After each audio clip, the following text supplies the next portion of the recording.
UKLO 1 year masters. No IELTS required up to 5 years visa. High visa success rate. నేను అలాగే వెళ్తూ వచ్చాను. నిలదొక్కుకోవాలి, ఇక్కడ నెంబర్ 1 అనిపించుకోవాలి, నా స్థానం సుస్థిరం. ఇది లేకపోతే నేను బయట నయా పైసాకి పని చేయను.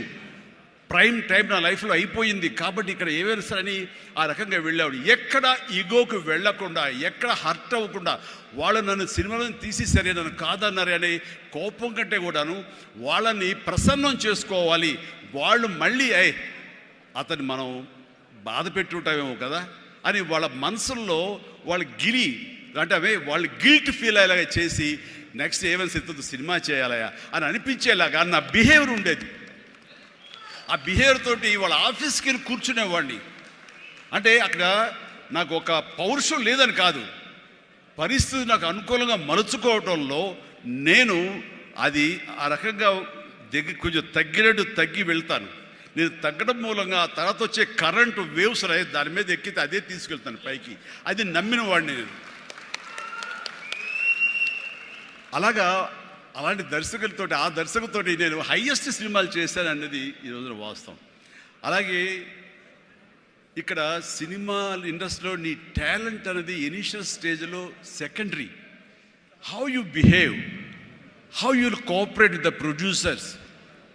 So all the time how you look in to their benefit. వాళ్ళ బాగులు ఎలా చూసుకుంటావు, వాళ్ళకి లాభం రావాలి ఎలా చూసుకుంటావు అనే దాని మీద దృష్టి పెడితే అది నిన్ను మరింత దగ్గర చేర్చుకుంటుంది. రామారావు గారి ఎగ్జిట్ తర్వాత, ఆయన పాలిటిక్స్కి వెళ్ళిన తరువాత ఒక గ్యాప్ లోపల ఉన్నారు మహానటులు ఎంతోమంది ఉన్నారు. శోభన్ బాబు గారు, కృష్ణరాజు గారు, కృష్ణ గారు, నాగేశ్వర గారు, అందరూ ఉన్నారు. ఆ టైంలో ఒక కొత్త వాటికి ఛాన్స్ రావడం అనేది ఎంత కష్టం అనేది నేను ప్రత్యేకించి చెప్పక్కల. ఈ రోజుల్లో మాత్రం కానే కాదు. ఆ రోజుల్లో ఏంటి అంటే నా టాలెంట్ ఉంది కదా ఎస్ అని అనుకుంటే కుదరదు బాబు. నీ బిహేవియర్ కూడా దానికి అడిషనల్గా యాడ్ అవ్వాలి. మనం కొంచెం ఏంటంట అని అన్నామనుకోండి, అబ్బో వీడితో ఎక్కడ పడుతున్నా బాబు, వద్దురే బాబు, ఆల్టర్నేటివ్ చూడండిరా అనేలాగా వాళ్ళ మైండ్ సెట్ ఉంటుంది. మనలాంటి నటులు ఎంతోమంది ఉంటారు. బట్ వాళ్ళలో మనం బెస్ట్ ఆప్షన్ అంటే అపార్ట్ ఫ్రమ్ అవర్ హిస్టానిక్ టాలెంట్స్, మనకున్న నైపుణ్యం కంటే కూడా మన వ్యక్తిత్వం అని కూడా చాలా చాలా ప్రధానమైన పాత్ర వహిస్తుంది.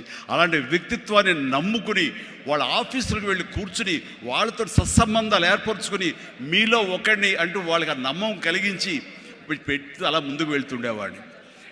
ఎలాగ ఎవాల్వ్ అయ్యాను అంటే, నన్ను ఇండస్ట్రీ నాకు చేయూతనిచ్చి ఇండస్ట్రీ నన్ను పైకి ఎదిగేలా చేసింది అనే దానికంటే నన్ను ప్రేక్షకులు ఫస్ట్ వాళ్ళను గుర్తించారు. ఇండస్ట్రీ గుర్తించలేదు, ప్రేక్షకులు గుర్తించారు. ప్రేక్షకులు చేయూతనిచ్చారు. అందుకనే ప్రేక్షకుల పట్ల నాకు ఎప్పుడూ కృతజ్ఞత ఉంటుంది. ఇది మీకు అర్థమయ్యేలాగా తేటతెల్లంగా చెప్పాలి అంటే, రామారావు గారు ఎగ్జిట్ తర్వాత ఎవరు అంటలో 2-3 పోటాపోటీగా నిలబడి ఉన్నప్పుడు లక్ష్మీ ఫిలిం డిస్ట్రిబ్యూటర్స్ అని విజయవాడలో ఉండేవాళ్ళు. అప్పట్లో ఇప్పట్లాగా బయింగ్ అలాంటివి లేవు. ఏరియాల వైజ్ కొనటం సినిమాలు లేవు, బయర్ సిస్టమ్ లేదు, ఓన్లీ డిస్ట్రిబ్యూషన్. అంటే డిస్ట్రిబ్యూటర్ అనేవాళ్ళు బెజవాడ నుంచి వచ్చి ఎవరెవరు ఏ సినిమాలు తీస్తారు, కథలు నచ్చితే కనుక ఆ కథకి ఇంత బడ్జెట్ ఇచ్చేవాళ్ళు. ఆ బడ్జెట్ తోటి సినిమాలు తీసేవాళ్ళు. అందులో లాభాలు ఎంతో మిగుల్చుకొని మిగతా వాళ్ళు డిస్ట్రిబ్యూటర్స్ వాళ్ళు డిస్ట్రిబ్యూట్ చేసుకుని ఆ వచ్చే డబ్బు వాళ్ళు పంచుకునేవాళ్ళు. ఇది సిస్టమ్. ఆ సమయంలో ఒక కథ చెప్పి మేము సో హీరోని మేము అనుకుంటున్నామని ఆ ప్రొడ్యూసర్స్ చెబితే, లింగమూర్తి గారని లక్ష్మీ ఫిలిమ్స్ సంబంధించినటువంటి వాళ్ళ CEO ఆయన వచ్చారు. ఓకే, ఎంత ఎక్స్పెక్ట్ చేస్తున్నారు ఆ హీరో మీద? Up to 25 crores lakhs, sorry crores కాదు, ల్యాక్సే. 25 lakhs 30 lakhs, కానీ మాది బడ్జెట్ ఎక్కువ అండి, 50 lakhs పైన అవుతుంది అని. అంటే ఆ హీరో మీద 50 lakhs అంటే మాకు చాలా రిస్క్. చిరంజీవి అని వస్తున్నాడు కదా, అతని మీద అయితే ఇస్తాం అని. ఎందుకు ఇస్తారు, అతను ఏంటి కొత్తగా వస్తున్నాడు కదా అంటే, రావడం ఏంటి, ఖైదీ లాంటి సినిమా చేశాడు. ఆ ఖైదీలో అతని డ్యాన్సులకి ఫైట్లకి ఎక్స్ట్రాగా జనం విపరీతమైనటువంటి రెస్పాన్స్ ఉంది. మేము జనంలో ఉంటాం, బెజవాడలో ఉంటాం, మిగతా ఊళ్ళ నుంచి ఫీడ్బ్యాక్ తీసుకుంటాం, మాకు తెలుసు అతని పొటెన్షియాలిటీ అని. అంటే చెన్నైలో ఉండేవాళ్ళు, మెడ్రాస్లో ఉండేవాళ్ళు కొంచెం సంశయిస్తూ వచ్చారు. కాదండి, ఇతనైతేనే 50 ఇస్తాం, వాళ్ళైతే మాత్రం 30 కంటే ఎక్కువ ఇవ్వలేము అని వాళ్ళు తేల్చి చెప్పిన తర్వాత ఆయన ఒక మాట అన్నాడు, సాంగ్స్ అండ్ ఫైట్స్ అనేవి అప్పటి వరకు మినీ ఇంటర్వెల్స్, స్మోక్ చేసేవాళ్ళు కానీ, లేకపోతే బాత్రూమ్ వెళ్ళేవాళ్ళు కానీ, లేకపోతే రిఫ్రెష్మెంట్స్ కోసం బయటికి టీ తాగడం వెళ్ళే వాళ్ళకి సాంగ్ రాగానే వాళ్ళు బయటికి వెళ్ళిపోయేవాళ్ళు. ఫైట్స్ అనగానే కొంచెం అసహనంగా ఉండి బయటికి వెళ్ళిపోయేవాళ్ళు, ఎందుకంటే అది డూప్ చేస్తున్నాడు రా, మధ్యలో క్లోజప్స్లో హీరో తప్ప, అండ్ సాంగ్స్లో ఏంట్రా అది, అలాగ ఉండేది కామెంట్స్. అండి ఆయన చెప్పిన మాటలు ఇవి, నా మాటలు కాదు. ఆయన అన్నారు, కానీ అదే ఈ అబ్బాయి సాంగ్స్ అయితే కనుక ప్రొజెక్టర్ ఆపి మళ్ళీ రిపీట్ తోటి మళ్ళీ వేయండి వేయండి అని అనిపించుకుంటున్నారు. ఇది మాకు కావాలి, ఇది మాకు డబ్బులు తెచ్చిపెట్టేది, కాబట్టి ఈ అబ్బాయి అయితే కనుక ఇంత ఇస్తాము అని తేల్చుకోడంటే అప్పుడు వీళ్ళందరూ తప్పనిసరి, అంటే ప్రజలు కోరుకుంటున్నారు కాబట్టి, డిస్ట్రిబ్యూటర్స్ ఇన్సిస్ట్ చేస్తున్నారు కాబట్టి నాకు ప్రొడ్యూసర్ అప్పుడు నా వైపు చూశారు. అది పోయి ఏమైందంటే రామారావు గారి తర్వాత రామారావు గారి ప్రొడ్యూసర్లు ఎవరున్నారో అంతమంది ప్రొడ్యూసర్, దేవిప్రసాద్ గారు, చలసాని గోపి గారు, త్రివిక్రమ్ గారు అండ్ వాట్ నాట్, ఏడు నాగేశ్వరరావు గారు, ఇలాంటి నిష్ణాతులైన ప్రొడ్యూసర్లు అందరూ ప్రతిరోజు నా షూటింగ్లు ఎక్కడ జరుగుతున్నా, ఎవరితో జరుగుతున్నా, ఏ ప్రొడక్షన్ జరుగుతున్నా సరే వచ్చి నా దగ్గర కూర్చుని వాళ్ళందరూ కలిపి ఈవినింగ్ స్నాక్స్ తింటూ ఉండేవారు. అప్పుడు అనేది ఇది కదా నా బలం, ఇది కదా నేను సాధించుకున్నాను అని. రామారావు గారి ప్రొడ్యూసర్లు తిరిగి నాతో సినిమాలు తీస్తుంటే అది ఎనలేని బలం. నెంబర్ 1 హీరో అవ్వాలని అనుకున్న నాకు ఆ క్షణం అనిపించింది, అయ్యానని ఒకసారి కాలర్ ఎగరేస్తే ఏమవుతుందో కూడా నాకు తెలుసు. అందుకనే అణిగిమణిగే ఉండాలి, ఎప్పుడు సబ్జ్యూడ్గానే ఉండాలి. నెంబర్ 1 అనేది నా మైండ్లో ఎప్పుడు పెట్టుకునేవాడిని కాను. స్వేర్ కష్టపడి పనిచేస్తే ఆటోమేటిక్గా ఆ నెంబర్ అట్లాగే ఉంటుంది తప్ప ఎక్కడికి పోదు. అదే నమ్మకంతో తప్ప నేను నెంబర్ 1 చెప్పుకుంటే అది నాతో నిలబడుతుందన్న నమ్మకం లేదు. మనం కష్టపడి అలా అదే విధంగా ముందుకు సాగుతూ ఉంటే కనుక ఆటోమేటిక్గా వస్తుంది. ఆ నెంబర్ 1 స్థానం అలా నిలబడి ఉంటుంది. అది గట్టిగా నమ్మిన వాడిని. ఇది ఎవరు చెప్పింది కాదు, నా అంతరాత్మ నాకు చెప్పింది కాబట్టి దాంతో ఫాలో అవుతూ వచ్చేవాడిని. అందుకని ఈ రోజున నేను సరదాగా ఎంటర్ప్రినర్షిప్ వెళ్ళది నేను నా సోత్కర్షం చెప్పకూడదు అనుకుంటున్నప్పుడు నేను ఏం పాయింట్ చెప్పాలని ఊరికి గూగుల్ చేస్తే the key principles to become an entrepreneur, identify your passion. NCC తర్వాత నిర్దిష్టంగా నా ప్యాషన్ ఏంటో నాకు తెలిసి వచ్చింది, acting. And take calculated risk. నాన్నన్నారు, ఈ సినిమా ఇండస్ట్రీలో ఎవరు తెలియదు, నువ్వు వెళుతున్నావు, అది రిస్క్ కదరా, మరి అక్కడ ఎవరు రాణించకపోతే ఏం చేస్తారు? నాన్న రాణించకపోతే ICWAI ఆ కోర్సు చేరతాను ఎగ్మూర్లో, అందులో సైమిల్టేనియస్గా చదువుతాను, టైం వేస్ట్ చేయను అంటూ పగలంతా ఫిల్మ్ ఇన్స్టిట్యూట్, ఈవినింగ్ అయ్యేసరికి ఈ యొక్క ICWI ఎగ్మూర్ అని చెన్నైలో ఉండేది. ఆ ప్రాంతంలో ఆ ఇన్స్టిట్యూట్లో నైట్ కాలేజీ చదివేవాడిని. ఒక 6 months అయిన తర్వాత చాలా కష్టమైపోయేది, నైట్ నిద్ర లేకుండా, పగలేమో ఈ ఫిలిం ఇన్స్టిట్యూట్లో నేను అనుకునేది చేయలేక నెమ్మదిగా నా ఇంట్రెస్ట్ స్ట్రెంగ్తన్ అవుతుంది, నాలో బలమైనటువంటి నమ్మకం ఏర్పడుతుంది, ఖచ్చితంగా రాణించగలన్న బలంతో వేసారంటే దీన్ని తెలియకుండా నేను వదిలేశాను. అది అలాగా. సో ఆ రిస్క్ తీసుకున్నాను నేను చెన్నై వెళ్ళి. Set clear achievable goals. నాకున్న టాలెంట్ డ్యాన్స్ అచీవ్ చేయగలను, నాకు టాలెంట్ ఒరిజినల్ ఫైట్స్ చేయగలను. I can do that. Performance ఇవ్వగలను. ఆ ఇవ్వటంలో పాటు ఒకే మాస్ అంటే ఎప్పటికైనా బోరు కొడుతుంది. అలా కాదు, అంటే డిఫరెంట్ డైరెక్టర్స్ని నమ్ముకున్నాను నేను, డిఫరెంట్ కథలు నమ్ముకున్నాను. ఒక పక్క నుంచి ఖైదీ సినిమా చేస్తే, మరో పక్క నుంచి నేను మంత్రి గారి వియ్యంకుడు సినిమా చేశాను. College students, young lad, love subject చేశాను. 2 కలిపి ఒక వారంలో రిలీజ్ అయింది. మీరు కావాలంటే గతంలోకి వెళ్ళి ఆ ఖైదీ రిలీజ్, నెక్స్ట్ మంత్రి గారి వియ్యంకుడు చూడండి, 1 week. 2 ఒకటి సూపర్ డూపర్ ఫినామినల్ హిట్, ఒకటి సూపర్ హిట్ అయింది మంత్రి గారి వియ్యంకుడు. ఆ తర్వాత శుభలేఖ, ఒక డిగ్నిటీ ఆఫ్ లేబర్, మన మహానుభావుడు విశ్వనాథ్ గారి డైరెక్షన్లో సినిమా చేశాను. ఆ తర్వాత ఇదే కాదు, చిన్నపిల్లల్ని అలరించేలాగా, ఇందులో చాలామంది చిన్నప్పుడు చూస్తుంటారు, చంటి అబ్బాయి. ఆ సినిమా ఆ చేసిన ఆ ఫార్స్ కానివ్వండి, ఆ స్లాప్స్టిక్ కామెడీ కానివ్వండి, ఇప్పటికీ చాలామంది చెప్తుంటారు. వాళ్ళందరూ ఐఏఎస్ ఆఫీసులో వాళ్ళు పెద్దవాళ్ళు అయ్యారు, వాళ్ళందరూ అయినా సరే చెప్తుంటారు. అదొకటి. ఇట్లాగా వైవిధ్యమైనటువంటి క్యారెక్టర్స్, స్వయం కృషి కానివ్వండి, యాక్షన్ సినిమాలు కానివ్వండి, రాఘవేంద్రరావు గారి గ్లామర్ క్యారెక్టర్స్ కానివ్వండి, కోదండరావు రెడ్డితో చేసిన కామెడీ కమర్షియల్ సినిమాలు కానివ్వండి, గోపాల్తో చేసినటువంటి ఫ్యాక్షన్ సినిమాలు కానివ్వండి, అట్లాగా ఒకటా రెండా అలాగా మన ఇది మా బావగారు బావన అలాంటి సబ్జెక్టులు కానీ ఒకటే ఇలా ఇంద్ర ఇలాంటి సబ్జెక్టులు అందరూ చూస్తుంటే కనుక నాకు అనిపించింది అన్ని రకాలుగా నాకు ఉన్నటువంటి టాలెంట్స్ని అన్ని పక్కలకి వ్యాపింప చేశాను. అంటే అంతమంది ప్రేక్షకుల్ని ఈ రోజున మహిళా ప్రేక్షకులు వచ్చి ఆప్తుల్లాగా వచ్చిన నన్ను ప్రేమించిన లేడీసే కాదు, యంగ్స్టర్సే కాదు, పసిపిల్లలే కాదు, పెద్దవాళ్ళే కాదు, ధనికులే కాదు, ప్రతి ఒక్కళ్ళు క్లాస్ మాస్ వాళ్ళు వీళ్ళు అందరూ ఇంతమంది ప్రేమించారు. కాబట్టి ఈ రోజున ఇంతమంది నేను ఆస్తిగా చేసుకున్నాను, ఇంతమంది ప్రేమ పొందే అదృష్టం భగవంతుడు కల్పించగలిగాడు. ఎందుకంటే నేను లిమిటేషన్స్ పెట్టుకోలేదు.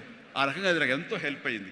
అలాగా delivery high quality work, constantly market understanding. Yes, ఈ రోజున ఒకటే రకమైన డ్యాన్స్లు వేస్తుంటే కనుక బోర్ కొట్టచ్చు. సో ఏం చేద్దాం, డ్యాన్స్లో కానీ ఫైట్స్లో కానీ వైవిధ్యం ఎలా తీసుకొద్దాం అనుకున్నప్పుడు ఫారిన్ వెళ్ళినప్పుడు నా భార్యతో పిల్లలతో ఎంజాయ్ చేయడం కాకుండా అక్కడ దొరికేటువంటి వైవిధ్యమైన డ్యాన్స్ క్యాసెట్స్ తీసుకొచ్చేవాడు, VHS క్యాసెట్స్. అందులో మైకేల్ జాక్సన్ ఉండేవి. అప్పుడు ఇక్కడ ఇండియాలో VHS క్యాసెట్లు కానీ VHS ప్లేయర్స్ కానీ ఉండేవి కదా, వీడియో ప్లేయర్స్. అవి తీసుకొచ్చి ఒక ప్లేయర్ కొనుక్కొచ్చి అవి చేసుకునేవాడిని, అవి డ్యాన్స్ మాస్టర్లు చూపించేవాడిని. అదే ఈరోజున డిస్కో డ్యాన్సులు కానివ్వండి, బ్రేక్ డ్యాన్సులు కానివ్వండి, వేవ్ డ్యాన్సులు కానివ్వండి, ఇలాంటి డ్యాన్సులు రావడానికి నేను వైవిధ్యంగా ఉండాలని ఎప్పటికీ పరితపిస్తూ ఉండేవాడిని.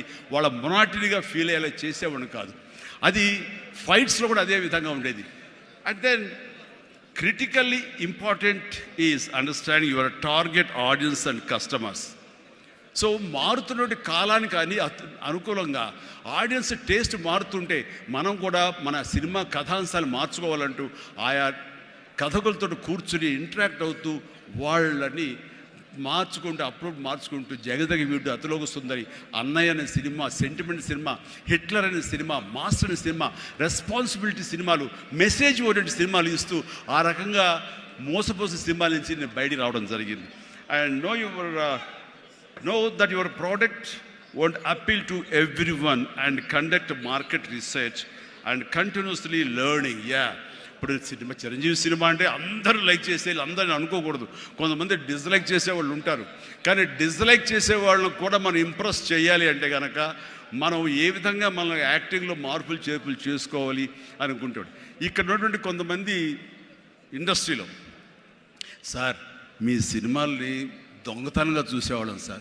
ఇదేం కర్మయ్యా, దొంగతనం ఎందుకు, ధైర్యంగా చూడొచ్చు కదా అంటే, లేదు సార్ అలా చూస్తే మా వాళ్ళు కొంతమంది ఎందుకురా సినిమాలు అంటే అవేనా అని అనేవాళ్ళు సార్. అదేంటయ్యా సినిమాలకు కూడా తేడా చూపిస్తారా? అవును సార్, అందుకని మీ సినిమాలు మీ డ్యాన్స్ అంటే మాకు ఇష్టం సార్. అందుకని సెకండ్ షోలకి ఎవరికి తెలియకుండా కామ్గా వెళ్ళిపోయి చూసి వచ్చేవాళ్ళం సార్. ఏమిటి అసలు అవి చూసి కాలేజీలో ఆ పెర్ఫార్మెన్స్ ఇచ్చేసేవాళ్ళం సార్, మాకు ప్రైజులు వచ్చేసేవి. ఆ రకంగా అందరినీ కూడా ప్రతి ఒక్కరిని కూడా నేను నా వైపు ఆకట్టులాగా చేయగలిగాను. అలాగే learn from mentors and successful entrepreneurs. ఎవరైతే మీకంటే ముందే సాధించారో వాళ్ళని మీరు ఆధారంగా చేసుకుని వాళ్ళు ఏ విధంగా అంత స్థాయికి వెళ్ళారు, టాటా వాళ్ళు కానీ ఇంకోళ్ళు కానీ వెళ్ళారు. అంటే నా విషయంలో రామారావు గారు, నాగేశ్వరరావు గారు ఆ స్థాయికి వెళ్ళారంటే క్రమశిక్షణ, టాలెంట్ అనేది ప్రూవ్డ్. కానీ ఇక్కడ క్రమశిక్షణ అనేది చాలా ఇంపార్టెంట్. అందరితో సత్సంబంధాలు పెట్టుకోవడం ఇంపార్టెంట్. నిన్ను క్రిటిసైజ్ చేసే వాళ్ళు ఉంటారు, ఆవేశపడకు, వాళ్ళ తప్పు వాళ్ళు తెలుసుకుంటారు, నువ్వు సంయమనం పాటించాలి. అండ్ అట్లాగా నేను నా సీనియర్స్ నుంచి నేర్చుకుంటూ వచ్చాను. Learn more mentor and successful entrepreneurs of course.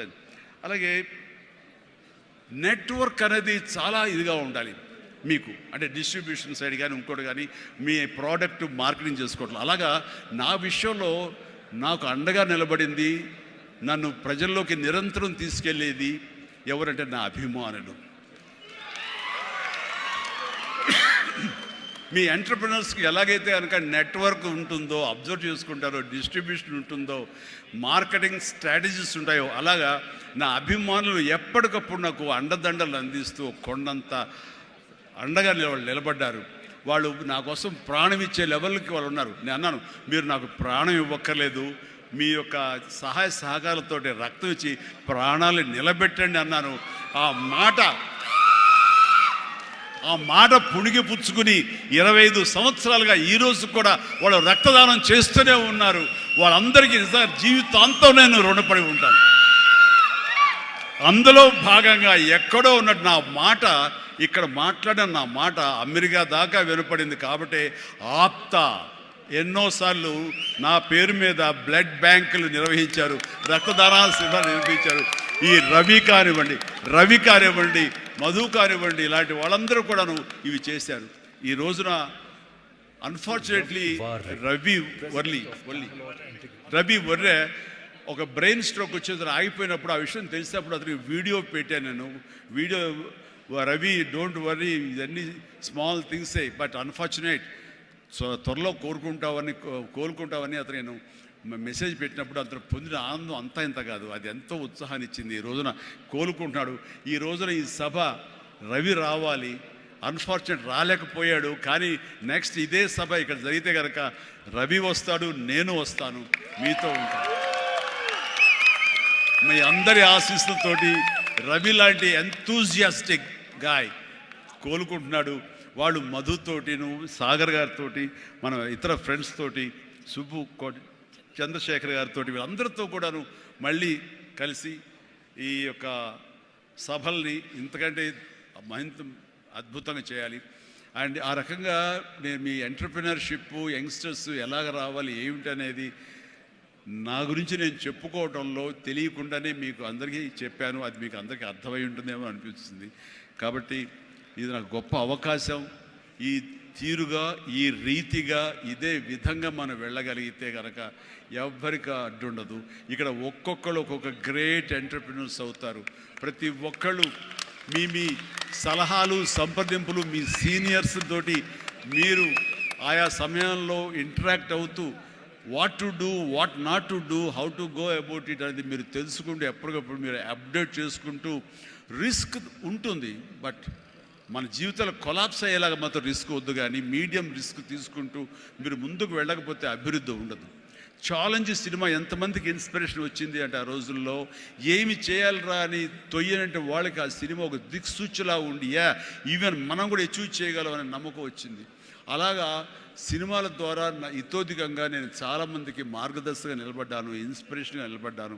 ఆ రకంగా మీరు కూడా ఈ వండర్ఫుల్ జీవితం, ఒకే ఒక జీవితం, దీన్ని సద్వినియోగపరుచుకుంటూ మీరు మరింత హైట్స్కి ఎదగాలని, మరింత అభివృద్ధిలోకి ఎదగాలని, ఇదే సభ 1 year లోపు జరిగినప్పుడు మీరు ఫీల్ అవ్వాలి, లాస్ట్ టైం మనం వచ్చే January 25, కానీ ఈ January 26 ఆ ప్రాంతాల్లో మనం ఎంత ఎదిగాము ఇది అంటే చిరంజీవికి మీరు చెప్పుకుంటే కనుక అంతగా మించి నాకు కావాల్సిన ఇంకేమీ లేదు. ప్రతి ఒక్కరిని మనస్ఫూర్తిగా ఈ అవకాశాన్ని సద్వినియోగపరచుకోండి. మీ యొక్క అభివృద్ధికి దీన్ని థ్యాంక్ యూ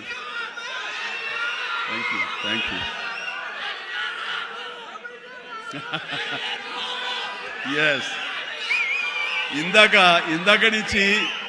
ఇందాక నుంచి చాలా చెప్తూ నా అచీవ్మెంట్స్ గురించి చెప్పాను. Pawan Kalyan is my achievement,